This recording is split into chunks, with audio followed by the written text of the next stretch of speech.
I am drawn to the process of learning. I just love to grow.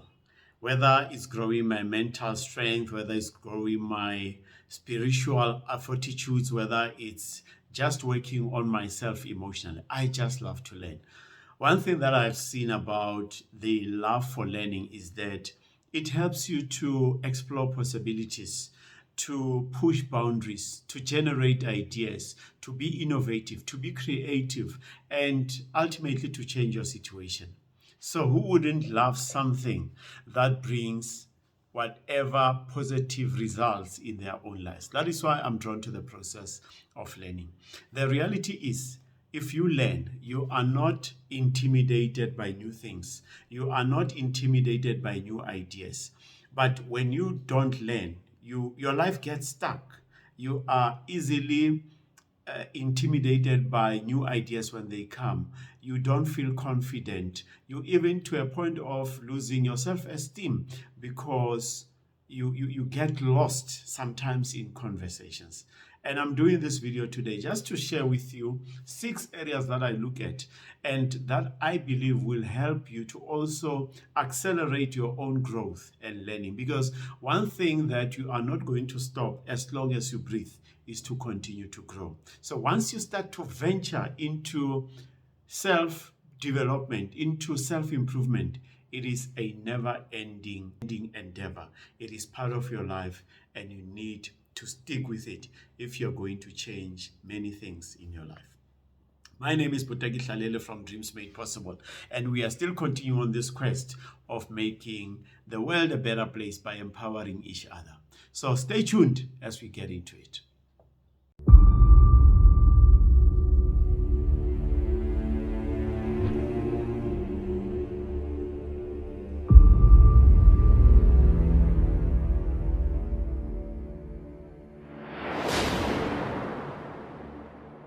Let's get into the first one. The first one is all about understanding what is the gap that we are trying to address. Just like pain, for the doctors to come up with the right solution, they need to do the right diagnosis. When you go into continuous improvement processes, when we get into root cause analysis, you need to ask the right questions so that you are able to get to the root cause, so that the solutions that you apply are the right solutions. The same applies to your learning. You cannot learn generically. You cannot learn everything that comes your way. You need to be clear and specific. What is the gap that you are trying to address? Say, for example, you are a leader of a team and you lack leadership skills. Probably you've got to immerse yourself in understanding the basics of leadership. If you are a leader, for example, of a team and you are responsible for a budget, but you are not fluent, you are not well versed in terms of finances, then you've got to dive deep into understanding finances. If you say a speaker and you want to know how to move your crowd, so there are certain basic stuff that you need to learn as far as the art of speaking is concerned. So you need to be clear. What is this area that I'm trying to develop? What is this area that I think I'm lacking in, and it is important and I need to jump into it? So it starts there. You need to be very, very clear. What is it that you're trying to develop? But just to make it easier for you, it could be a functional skill like speaking, as I mentioned. It could be a leadership or soft skill that you're trying to address, like just how to communicate a vision. That's something that you need to get on. You could be developing something that is essential for your profession, like maybe the license to operate in your profession. So you need to be clear, what is it that you need to develop for you to start this journey of developing yourself and growing to become a better person. Number 2, it is all about understanding the proficiency level that you need to reach in the area that you are developing. There are certain things that are very critical in the line of your work, in your entrepreneurship journey, in whatever that you're doing. But you can pick up the gap that you need to learn, but you need to understand what is the proficiency level. What do I mean by the proficiency level? Certain things probably you need because they are very essential in your work. So you have to learn them. So it starts by saying, is this just something that I need to understand at a basic level? Or is it something that I need to understand at an intermediate level? Or is it something that I really need, that I need to develop and understand at an advanced level? So that is what proficiency mean in this regard. Let's say, for an example, let me just make an example. You are an entrepreneur, you are starting your journey, but you believe that you need to understand the basics of marketing, but at the same time you've got a budget to hire a marketer. Then you might say, I'm just making an example here, you might say, I don't need this skill at an advanced level because this is a skill that I'm outsourcing. However, I'm going to develop myself at an intermediate level so that I have an idea of what marketing is all about. But the depth of this function, I'm leaving it to the person that or the company that I'm associating this function to. So proficiency level is very, very important to say to what extent am I going to immerse myself in this particular area. When I look at the business that I run, things like taxation, understanding finances, that is not my strength, but that's an area that I took time to try to understand at an intermediate level, and the rest I leave to tax consultants and accountants. But the most important thing is for me to at least have an idea of what goes behind the scenes in those areas. So you need to define what the proficiency level is for you, and how you get to that decision is the impact of that area in your business, the extent to which you want to get involved in that area, and that will help you to determine the proficiency level that you need in that particular area. Let's look at number 3. You need to start to say, how am I going to develop this particular gap? As individuals, we learn differently. Some people learn by reading audiobooks. Some people learn by sitting in a lecture and they follow what the lecturer is saying and they take notes. They're sitting in the hall. And there are also people who just learn by observing other people. So you need to identify the best way in which you are going to learn this skill that you have identified. It could be that you sign up for a course.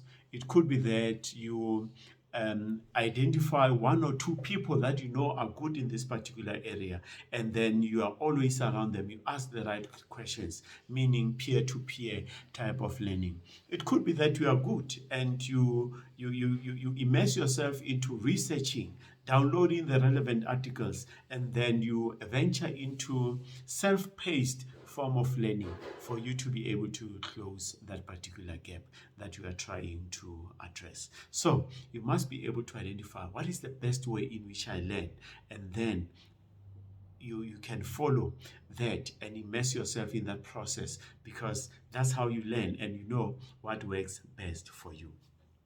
Let's look at point number 4. You need to apply what you learn.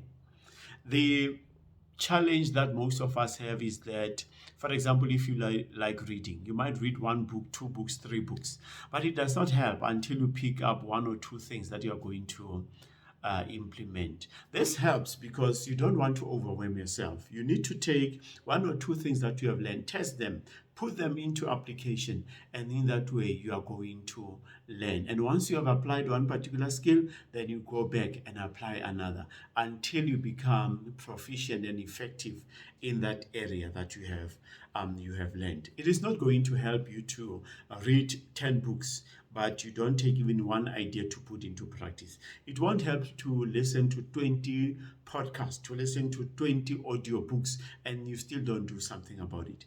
You have to get to that habit where you say, I am going to read about this, and at the same time, I'm going to take 1 or 2 things to put into practice so that I can challenge myself, because learning only happens through application.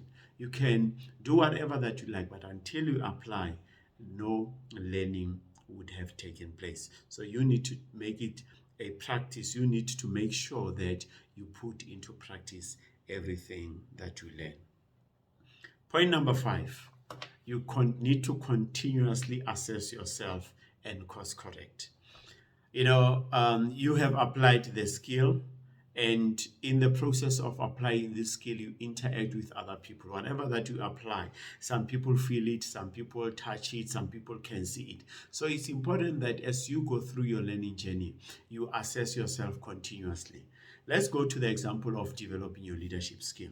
It might be good as a leader to go back to your team and ask feedback from them. That's one form of assessing. You can ask for a 360 feedback that comes from your peers, your team, your superiors, your customers, so that you get the 360 view of yourself so that you can be able to develop. So it's important that you constantly get feedback from others, because if you rely on feedback only that comes from you, I can guarantee you that will be a biased feedback. So assess yourself, use 360 tools. You can even go out there, talk to coaches, talk to psychometrists, talk to psychologists, and they can help you to come up with your personal profile.